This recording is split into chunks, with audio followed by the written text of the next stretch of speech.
And we're going into the balcony now.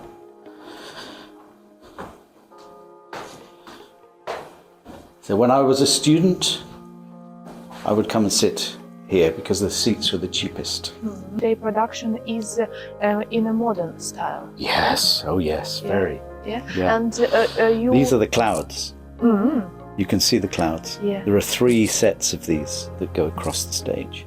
And nowadays, English National Opera doesn't do like old-fashioned or traditional productions. It does some more traditional. It does some more traditional, yeah. Yeah. But it's that it's just updated. I wouldn't say it's radical, but the costumes in Rheingold are modern. The set is minimal, but the emotions and the drama is strong and traditional. And you can see it's a very big pit, Yarma. Yeah, yeah. I think we have 90 musicians in Rheingold. This is me. This is where I'll be tonight. So this is our wonderful theatre, which was designed by Frank Matcham, who was a great theatre designer from the 19th and early 20th century. And it's the biggest theatre auditorium in London. Seats something like 2,350 people. Dear Martyn, I think that you are such a famous person and you don't need to be presented, but in case if somebody doesn't know you, I'll say that, dear friends, it's a great honor for me to be at the English National Opera and have an interview with the music director of English National Opera, Martyn Brabbins. Hello, Martyn. Hello, it's a great pleasure to meet you and have you here at the London Coliseum. Yeah, thank you. My first question is, what does it mean to be a music director of such a huge music corporation like English National Opera?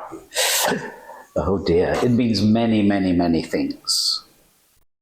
First and foremost, I'm the main conductor of the operas here. So in any one season, I would conduct 2, maybe 3 operas.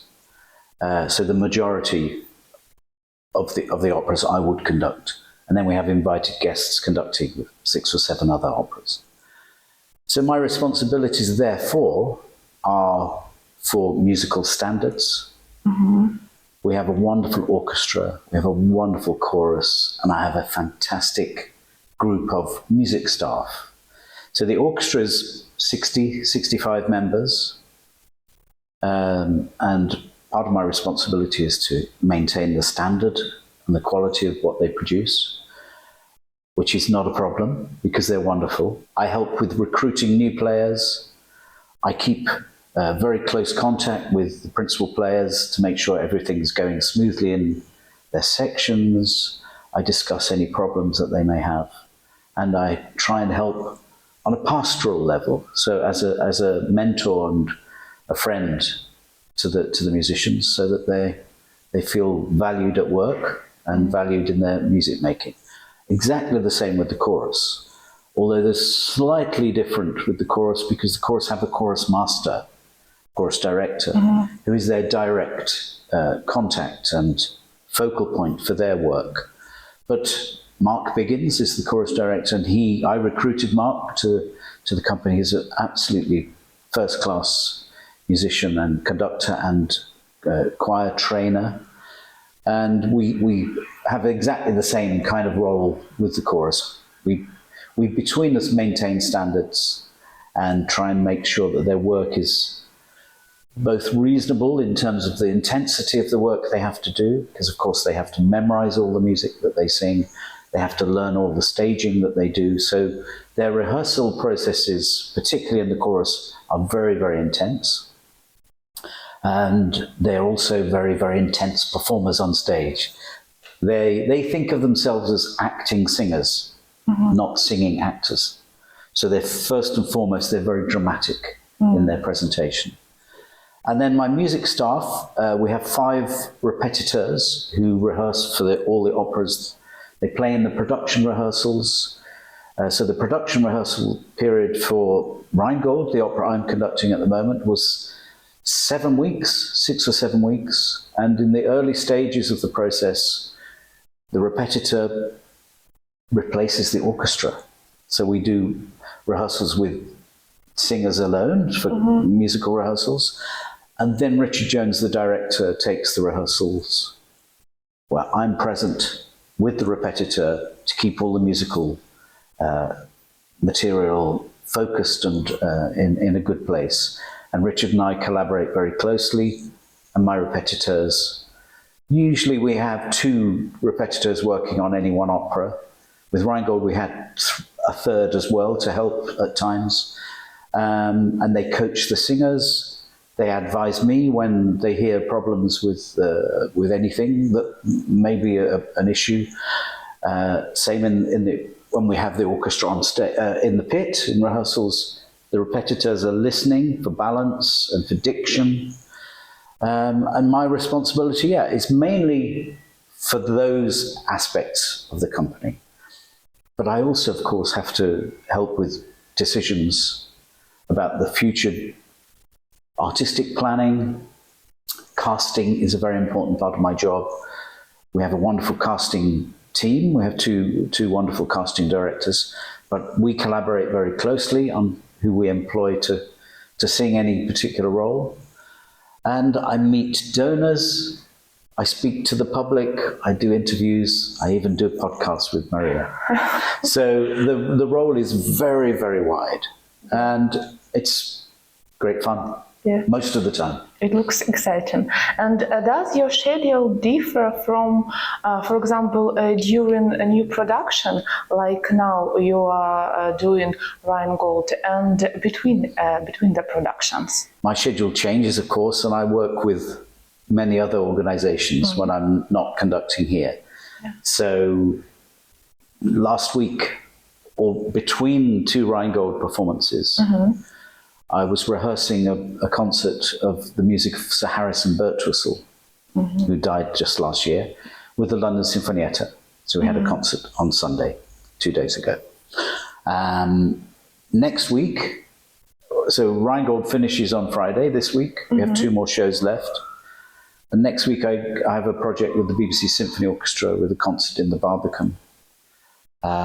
What's after that? It goes on and on and on. Yes, so although my main position is here at English National Opera, I maintain quite a busy freelance career elsewhere. And I think that's not a bad thing, although it's, demanding, of course. But keeping my presence in the musical world here in the UK and overseas, working at high level is a good thing for the reputation of English National Opera. So everything I do, I'm always conscious that this is my main role, and I'm always in contact with everybody here, my head of music and the head of music, the music department administration, and the chief executive. I was on the phone to him this morning and yesterday, and with Annalise Miskimmen, our artistic director, we keep in touch about many, many things very, very frequently. English National Opera is a unique organization because all performances are running in English. Yeah, and I read about starting of this process, and I understood the main reasons of this. But nowadays it's very difficult because first of all it makes very difficult to replacement singer, because singer should learn this role especially for this theater. And another reason, if for example today we can have subtitles, and even excellent English adaptation can't be compared with original, because when composer write music for opera, of course, composer takes into with a rhythm of lyrics. And why English National Opera keeps this tradition, and why it can't be cancelled or maybe changed? Well, we talk about this a lot within the company. The tradition, as you say, goes right back to the beginning of the founding of the company. So Lillian Baylis, After the Second World War. And you know, Lillian Baylis wanted to make opera available to everybody, and then it was decided that doing opera in English, in the vernacular, in the language of the people, made the connection with the public, with the audience, more immediate. Now, evidence shows that for some people that is definitely the case. So many people who are first-time opera consumers, shall we say, like the fact that they understand the words. They're not particularly concerned that it may not be the composer's original intention, or that a phrase perhaps feels different in the original language as it does in the translation.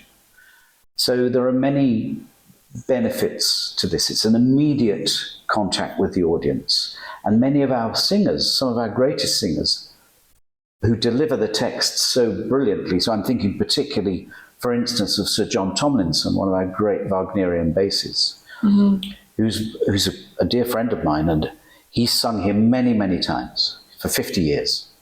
He finds this immediate connection with the audience a very powerful thing. And of course, it can be. So what we have to be careful of is the fact that the translations have to be done in such a way that they don't take away the effect of the music, that they are very sympathetic to the composer's original intentions. And I'm perfectly aware of everything you say, that it's maybe these days it's not so important with surtitles, with recordings. Everybody knows the music. People know the stories of operas. They don't necessarily need to understand all the words. But we maintain that having an opera house in London that delivers opera in the vernacular still works for many, many of our audience. And as it happens, Wagner himself was very positive about translating his operas into the language of the place where the opera was going to be performed. So that in itself is great, but it's also translating Wagner is very difficult. Translating any opera is very difficult, and I believe that some operas, it works better. English works okay for Mozart. It works okay for Rossini. But maybe for Puccini and Verdi, it's more difficult. It works okay for Magic Flute, of course, because then you have the spoken dialogue anyway. And how does it work with Wagner? I think it works okay with Wagner. Yeah, I mean, it's very difficult to get the translation right, and we work very, very hard to get it right. We have a wonderful translator. We collaborate over a period of at least 12 months before the translation goes to the singers. And even after that, the singers cannot make comments about words that they find difficult to sing or that are not so easy for them. And even in the rehearsal process, we made a lot of changes in this new translation to make it work better. And it's a challenge. And the other challenge that you brought up, which is quite an interesting one, is where do we find replacement singers at the last minute? Well, we have a policy here of having an understudy for every role. So should the worst happen, there will be somebody within easy reach who can sing the roles. So when we did the premiere of Valkyrie last year, Fricka could not sing the first night. Luckily, we had her cover. She sang from a box, and Susan Bickley acted the part of Fricka, and some people in the audience didn't even know that this was happening. Also, in one of the Valkyrie performances, the Wotan also couldn't sing one performance, and we couldn't find a Wotan, an English-speaking Wotan, so we had a Polish singer who sang German. In German, and it was inspirational because he himself was one of the world-class Wotan. He was amazing, and it was the audience had no problem. So most of the cast was singing in English, and the Wotan acted the role, and Thomas sang the role from the side of the stage, and it was very exciting. And how many singers refuse a role if, for example, they don't want to sing in English? A lot of singers won't sing in English. Yeah. So getting people to agree to learn a role just for English National Opera can be difficult. But we also find, we have a world-class John Relia, Wotan in Rheingold. He sings all over the world. He's learnt the role. It's his first Wotan, and he's learnt it for us in English. So some singers will do it, others no. And the same with conductors. Some conductors don't want to conduct opera unless it's in the original language. So, I've asked, particularly for Italian opera, I've asked some Italian colleagues to conduct, and they very politely decline. You got a very important award 1 week ago, the 1st of March. You received the Conductor Award from the Royal Philharmonic Society for your colossal contribution to the UK musical life. My sincerely congratulations, first of all. And you got this prize because you did a lot of conducting English music. Is it true? Or maybe partly. I think I got it, Maria, because I've been around for a long time, and if you wait long enough, you get an award. You're one of the main popularizator of English music, and I saw that you did a lot of CD and you did a lot of conducting, and Harrison Birtwistle and Ralph Vaughan Williams and another English composers, but all of them are like old generation. And do you know an English composer, for example, which music is familiar? Yeah, I mean, going back to the award, I think I'm quite well known for conducting English music, and why not? I love English music, but I also conduct everything really, although not Mozart and Haydn, and I don't go too early. But yeah, I conduct widely. I've conducted a lot of contemporary music. I think part of the award was because I also teach conducting. I love to teach, and I work with amateur musicians, with young musicians, and yeah, I kind of conduct whatever needs conducting. In terms of young composers, yeah, I mean, I do less now. Now I'm 63. I love still to conduct contemporary music. So the Birtwistle concert, for instance, last week. Next week I have a world premiere in the Barbican. But I do less than I used to do. I used to be conducting new music every other week. And yes, I do have some connections with younger composers, but not as many as I used to have, because I do more music by dead composers. But yes, there are some wonderful young composers. Tom Colt is a fantastic young guy who's with Faber Music, who had an opera premiered at the Aldborough Festival last year. And then there's a very fine young composer called Gavin Higgins, who also won a Royal Philharmonic Society Award last week for a piece he wrote for brass band and symphony orchestra. Now, brass band, you may not know this tradition, but it's very strong here in the UK. And it's a tradition that I started my musical journey in. When I was a little boy, I played in a brass band. And I went through my whole school life really just playing in brass bands, not orchestras. Mm-hmm. And Gavin Higgins, this young composer, exactly the same. And he's now a very established figure, but still has this love for brass band tradition, which I share. Yes, so there are many, and there's Tansy Davis, wonderful woman composer who's also with Faber Music. Yeah, I mean there are so many young composers that are. It's like conductors now. There are so many young conductors everywhere and young composers. It's a very rich and vibrant world. I just hope there's space for everybody to have enough work to make a career or make a path forward. Is it a good way for a conductor to be in touch with composer? Of course. Yeah? Yes. We have a duty. I feel I have a duty to perform new music. Because if it doesn't get performed, who's going to find out whether it's good or bad or indifferent? So I've always had that sympathy towards composers, partly maybe because I trained as a composer myself. So I did an undergraduate 3-year music degree.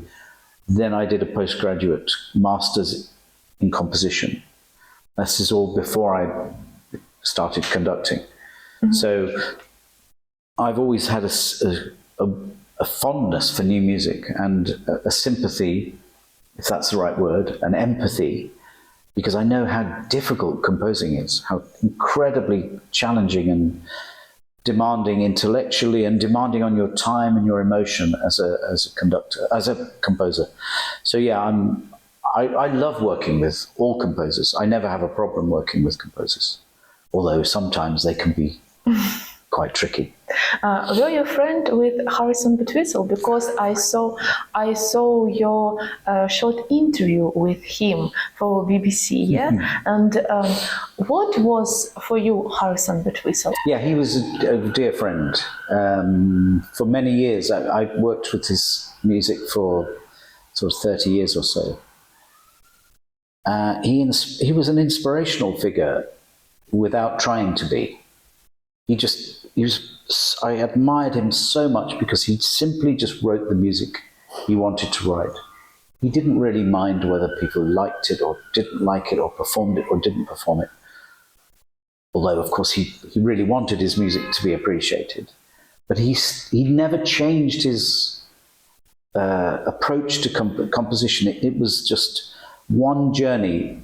He himself said he was constantly rewriting the same piece throughout his life, just remodeling it for different ensembles or orchestras or choirs or opera companies. But he always had the same inspirational drive through his music, and that he used the same techniques, the same kind of language, the same inspirations. And his single-mindedness is what kind of was unique. We did his opera, The Mask of Orpheus, here in 2019, and it was premiered here in 1986. I was at the original performance. And to be able to bring that back to the stage, because it didn't have a production anywhere else in between, even though it was so many times it came close to having a production. Because it's such a complicated and such a difficult opera. Yes, it's very complicated in many, many ways. But it's amazing. There's nothing quite like it. And to be able to bring it back here was an extraordinary joy for me, because it meant so much to Harry. Mm-hmm. And of course, it was one of the last major events of his life musically because of the pandemic and because sadly he died last year.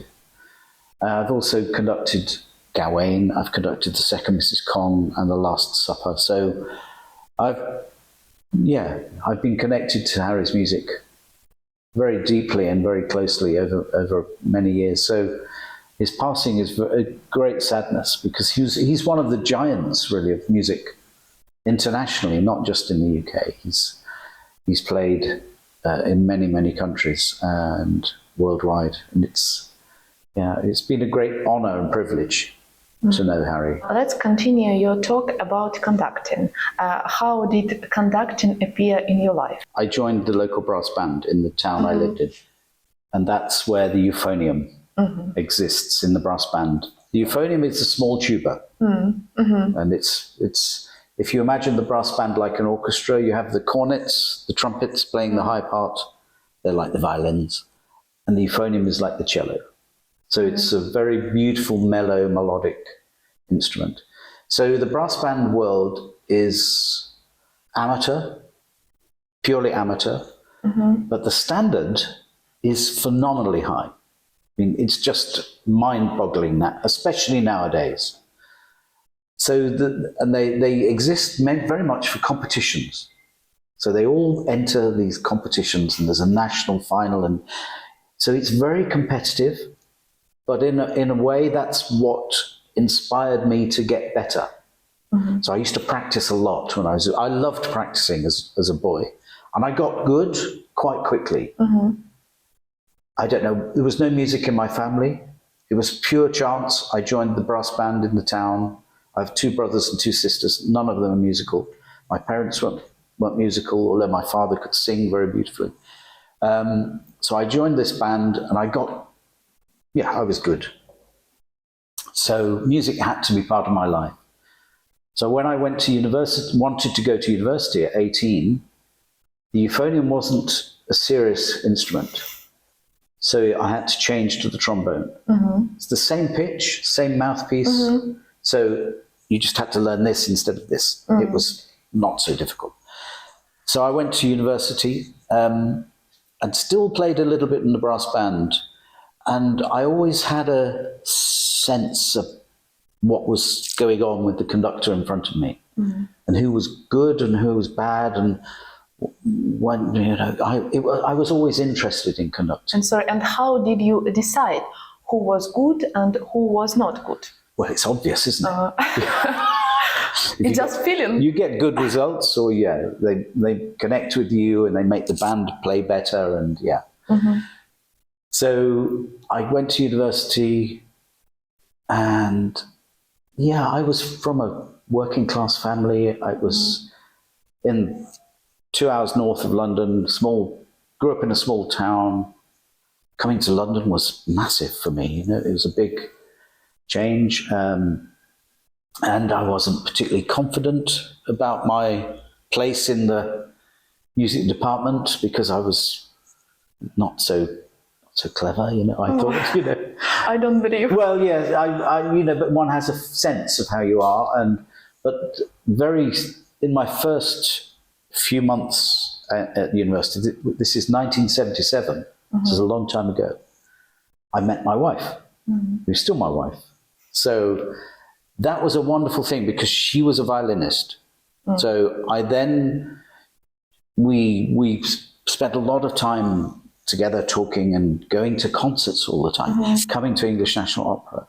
And my interest in conducting got more and more strong. And I would go to the Royal Festival Hall just over the river here and sit behind the orchestra in the choir seats and watch the conductor, Scholti, Muti, Abbado, Giulini, Wolfgang Sawallisch, all these great people, Haitink. We would go very often and watch these conductors. We'd come here and watch the operas, because my trombone teacher was in the orchestra here when I was at university. Was he a player? He was a player, and he was played in the orchestra. He was, so I got more and more interested in conducting. And I even conducted the university orchestra down in Goldsmiths College, down in South London, which was quite something. And then when I graduated, the guy who conducted the band I was in a place called Towcester in Northamptonshire. retired, and I got the job as the conductor. So I was young, and I would travel up twice a week to rehearse the band, Tuesday and Friday evenings. And of course, it would give me a chance to see my parents occasionally, and all my friends were still in the band, and I really enjoyed the conducting. And then I did a few little amateur things here in London. I conducted the Eldorado Operatic Society. We did Annie, Get Your Gun, Fiddler on the Roof in South Pacific, staged in South London. So my interest got more and more. And while I was doing this, I was studying for a master's in composition, playing the trombone, and teaching to earn some money. And then at a certain point, I was encouraged by people to take conducting more seriously. So I had a couple of lessons from people which were okay, but not great. And then a dear friend of mine, Sian Edwards, went to study with Musin in Leningrad. I call it Leningrad, I'm afraid. Yeah, okay. And when she finished that, she did a couple of years there and came back here and won a competition. And she said, why don't you try to go? So through the British Council, I had a scholarship to go. From British Council? From the British Council, yeah. It was a student exchange. So Russian, Soviet students came here. UK students went there. And you had to pay? No. It was all paid for. But your government paid? Yeah, the British Council paid. And I got money. I got a stipend every month. And it was fine, because living in, as you know, this was 1986, so you were tiny. You weren't even born, were you, in 1986? I was very lucky. I went to Leningrad and I asked to study with Musin, and he accepted me. So I spent 1 year with him. And did you go with your wife? No. No. We were married in 85. I went in 86. She visited me, obviously, and I came back during the vacations. But so I did 1 year, and then I wanted a second year, particularly because I was asked to assist Valery Gergiev at the Kirov Theatre, as it was called then, on a production of Don Giovanni. So I was able to get a second year of scholarship. So I stayed for 2 whole years. And of course, it was just an extraordinary experience on so many levels. Living in that society, which was so different to here. What are differences? Well, everything was so much harder in Russia. Everything. Getting food, getting around. It was cold. It was minus 44 my first January. I mean, it was really cold. I lived in a horrible student accommodation. I had my wife and I had bought our first apartment in 1984. And I went there in 86 and had to live in a room smaller than this with 2 other guys, smelly and horrible. And of course, people kept an eye on me. I was a foreigner. I was a capitalist. And there was, they were careful about where I was. I was woken up in the night by a soldier in uniform asking me to show him my passport, make sure I was in the right place. It's fine. It was all part of the experience. It was shocking at the time. It was very, very character building. And what about differences in education system? Well, I was very fortunate because I only had to study conducting.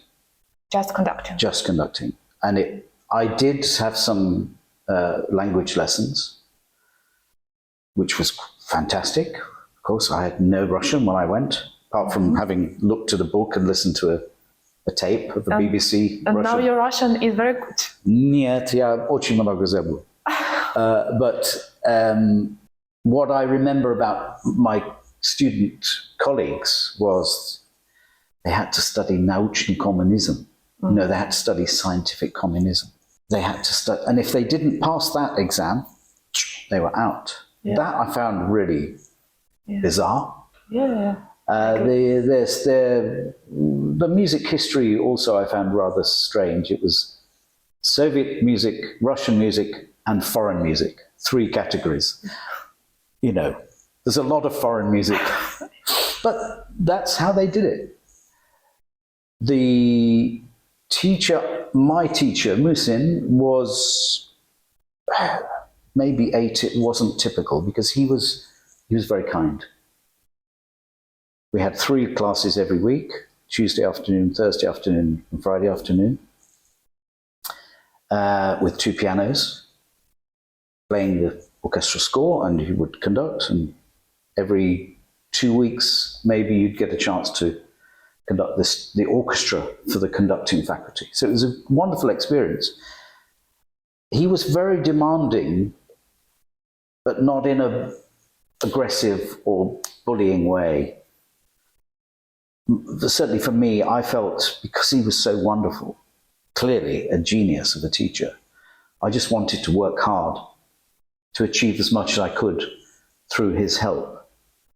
Some of my classmates perhaps were a little less dedicated. I was going to say a little lazy.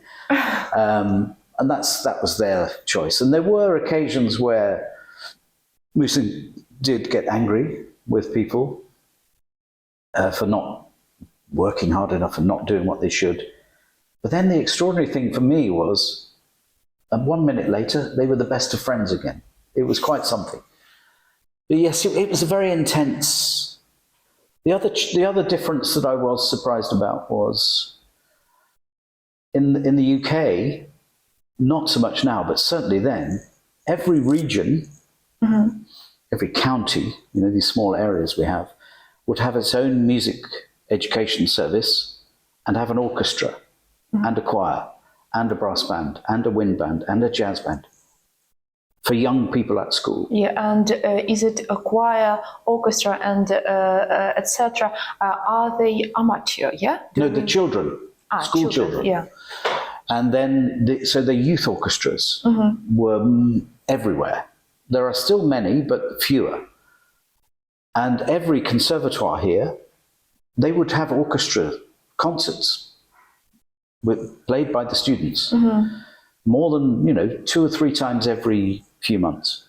But in Leningrad, there was no student orchestra.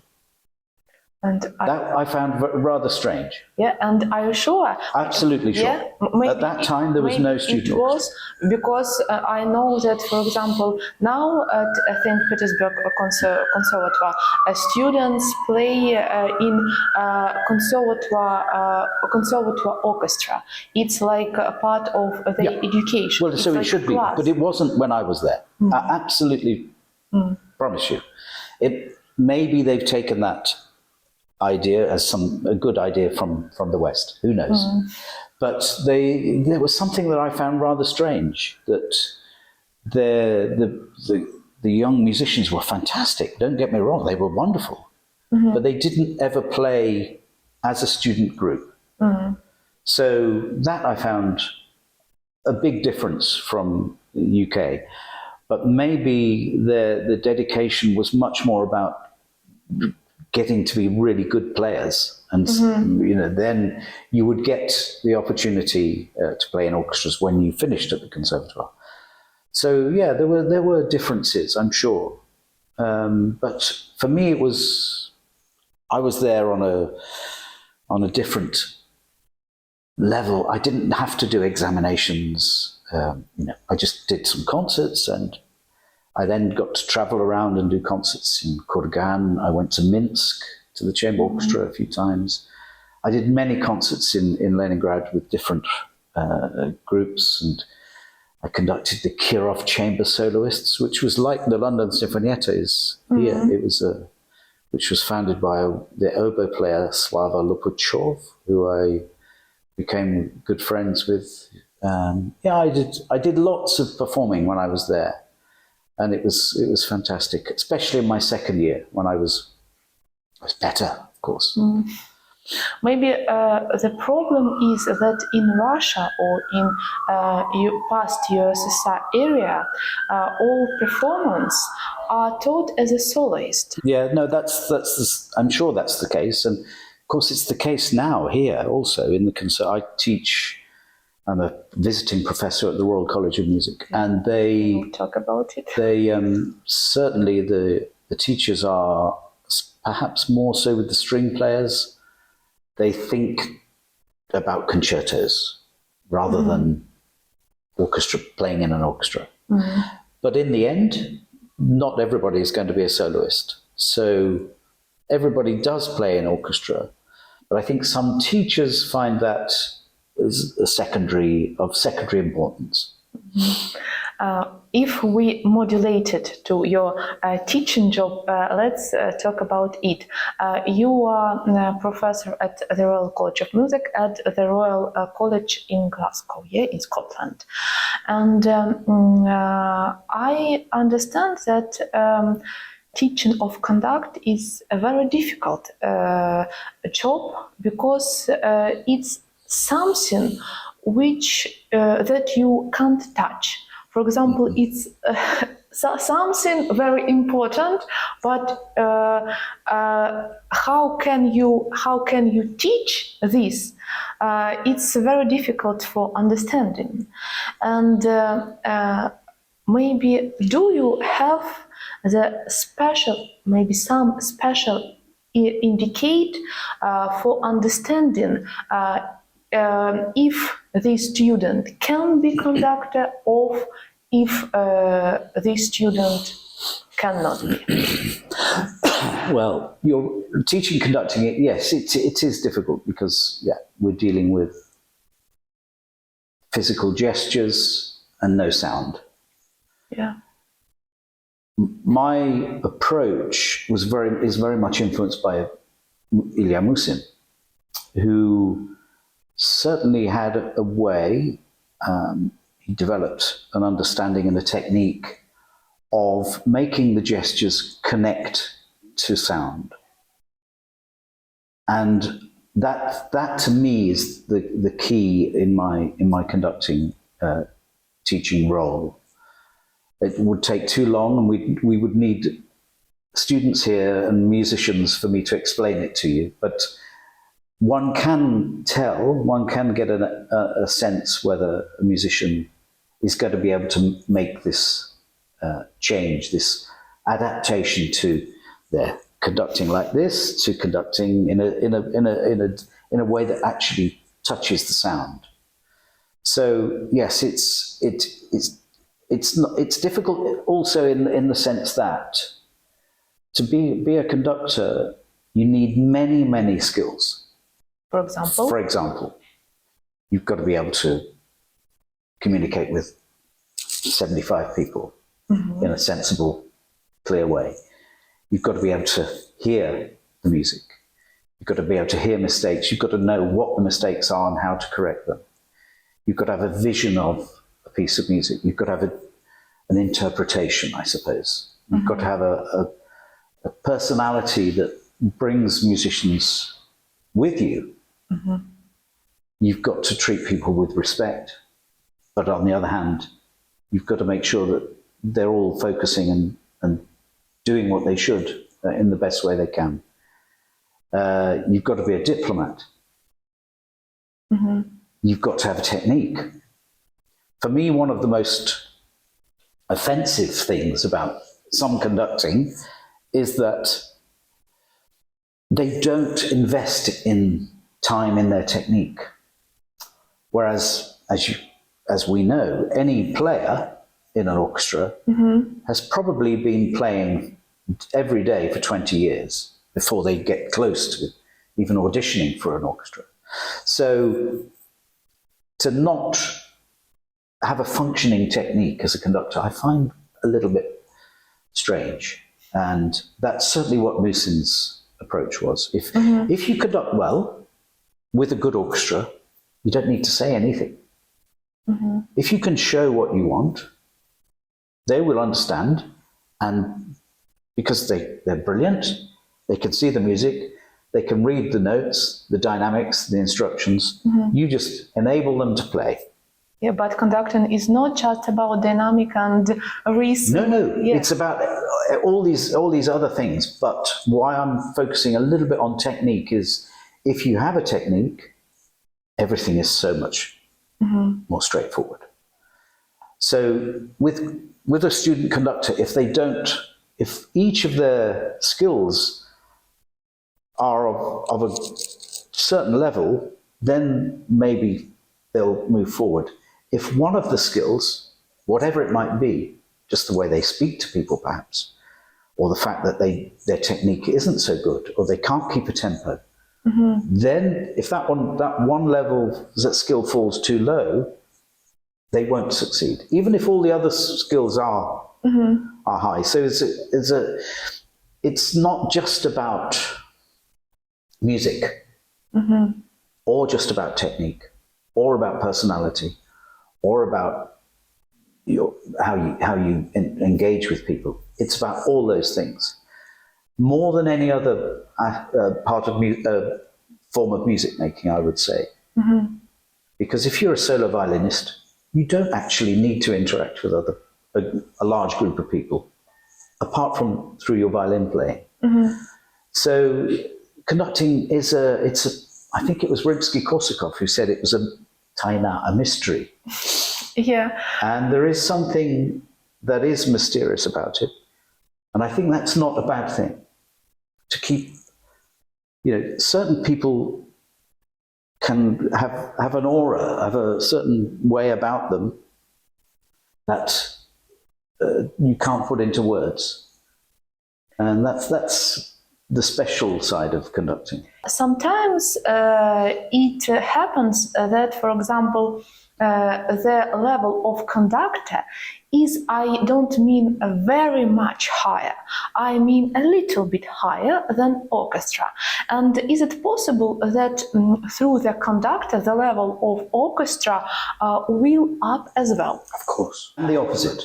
I would say most professional orchestras will stay at a certain level. However, they may have a problem with the conductor. But that same orchestra with an inspirational conductor will raise higher. Orchestras have a corporate sense of playing well together. This is what, again, young conductors don't understand. You just start an orchestra off and they will play well. Even if you just give the first upbeat and off they go, they'll be fine. If it's even relatively well-known music. So what the conductor has to be able to do is add something that is worth adding. But if, for example, some young conductor comes to a very old and very responsible orchestra, and there are a lot of very good musicians, and sometimes it can be that all these musicians can look at him or at her like, oh, he or she is very young, and they sometimes they don't agree with the conductor's decision. How conductor can share thoughts with musicians and to make they to do what conductor needs? Do you have any advices? Yeah, well, the first thing to say is Advice. A young conductor going to an established orchestra should simply feel very grateful to be there, first of all, and therefore treat these wonderful musicians with the respect they deserve. Because between them, imagine an orchestra of 70 people, say, they will have hundreds and hundreds of years of experience between them of playing in an orchestra. So the attitude of the young conductor has to be one of massive respect, first of all. If you don't have that, they will sense it very quickly. An orchestra can sense whether it's going to work with the conductor in 5 minutes. And if the young conductor we've all done it. I was a young conductor once. We've all said the wrong thing, or shown an arrogance or an attitude that doesn't work well, or just not been very good at what they're supposed to be doing. And that an orchestra will then say, thank you very much, maybe see you in 5 years' time, but not next year. So that's how it is with orchestras. And for a young conductor to succeed, they have to show that respect. But at the same time, they have to have their own strong personalities that bring something to the music and bring the orchestra with them to make the music in the way they want it made. And as I just, in the previous answer, if one of your skill levels falls too low, that won't happen. You have to have a whole complex of skills in order that the one that maybe is a little bit less good can be compensated for by the ones that are much stronger. So you, of course, there will always appear fantastically gifted young conductors whose musical, inspirational, dynamic style takes them forward. And that's great. But then if you're not quite as inspirational as that, it can be a little bit harder for a young conductor. And then they just have to be patient.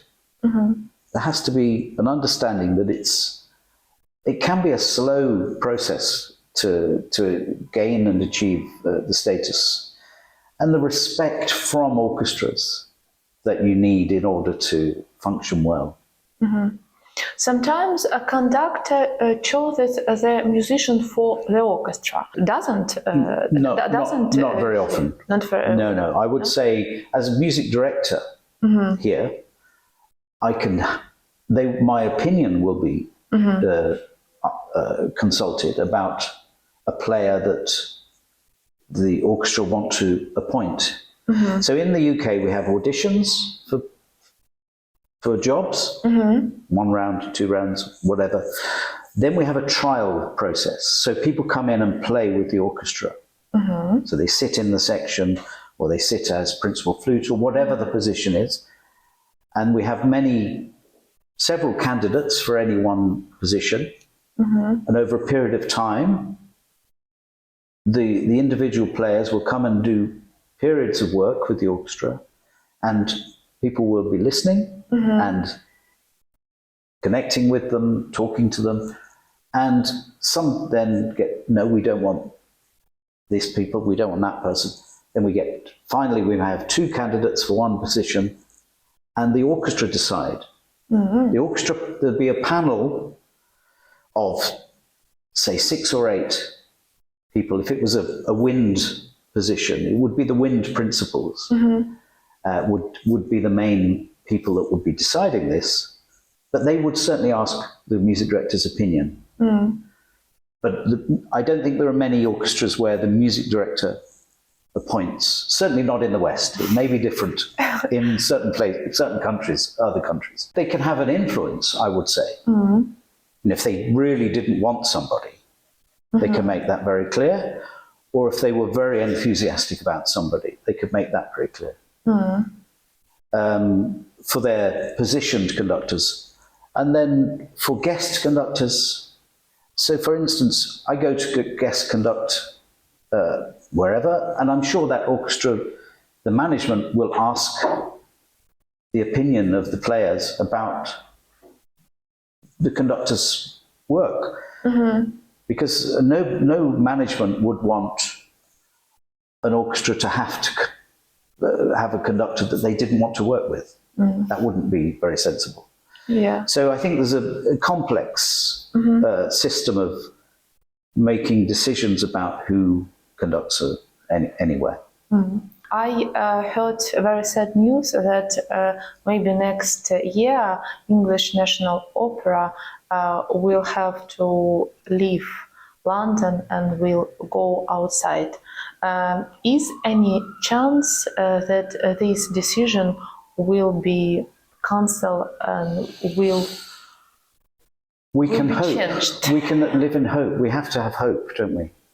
Yeah, Надежда.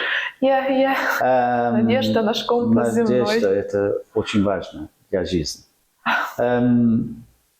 At the moment, it's not looking so positive, but we have a long running campaign to try and change people's minds. There was very sad news came from the BBC yesterday, where they're also they're disbanding the BBC Singers, who I worked with only 4 or 5 months ago. Absolutely amazing choir. But they're also reducing the number of players in the English symphony orchestra, so the BBC Symphony Orchestra, Concert Orchestra, and the BBC Philharmonic. So this is a very difficult time in the UK for music, I would say. English National Opera, this cut was announced in November, and now we're in March, 6 months later, and there's another major cut threatened to the BBC, also musicians.